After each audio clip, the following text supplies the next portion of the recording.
Suppose you receive a letter. The outside says you may already be a winner. To check, you would open the letter and read it. Now, a normal person would probably throw the letter away without opening it. But mathematicians are not normal people. We'd ask, why would we discard the letter without opening it? In 1948, Claude Shannon made a crucial realization. Information is the answer you don't already know. So we can measure information by measuring the reduction of uncertainty that an answer gives. In this case, we already know what the letter will say. No, you didn't win. So the letter contains 0 information. Consequently, it's not worth the effort of opening it.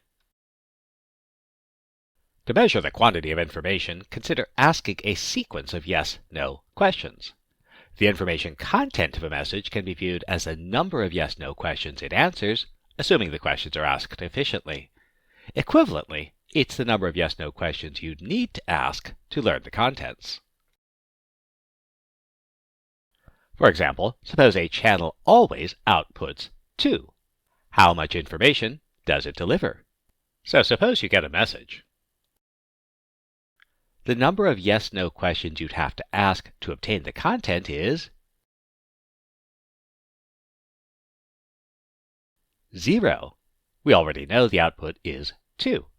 So remember, information is an answer you don't already know. Let's consider a different case. Suppose a channel outputs A or B with equal frequency. How much information does the output convey? So suppose we get a message. While we know it's either A or B, we don't know which one, but we can determine it by asking one question. We ask the question, is it A? This lets us determine what the message is.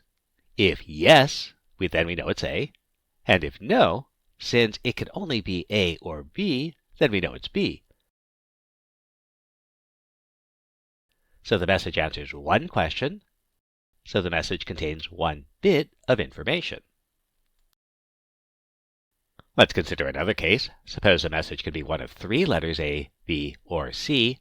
Half the time the message is A, 1/4 of the time it's B, and 1/4 of the time it's C. How much information is contained in the message? From our study of data compression, which we'll talk about elsewhere, we know our first question should be, is it A?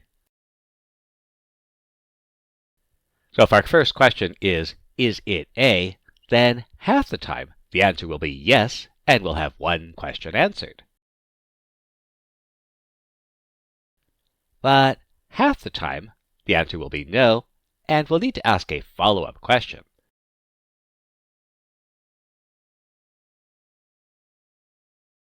So if the message isn't A, then it's either B or C.